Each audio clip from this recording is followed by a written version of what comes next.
Live from New Delhi, you're watching DD India News, India's voice to the world. I'm Lipakshi Khurana. Coming up in the next hour. Ukraine and Russia to hold separate talks with US officials in Saudi Arabia on Monday. Separate meetings to be held at the same time as diplomatic push to seek a ceasefire gains momentum.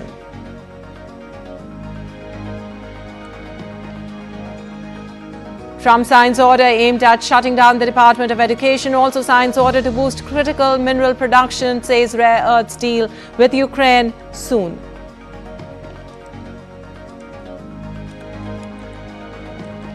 Trump demands courts stop blocking his agenda after a judge suggested government ignored order to block deportations. Judge gives Justice Department until Tuesday to explain its actions. Zimbabwe's Kirsty Coventry becomes first woman and an African to be elected president of the International Olympic Committee.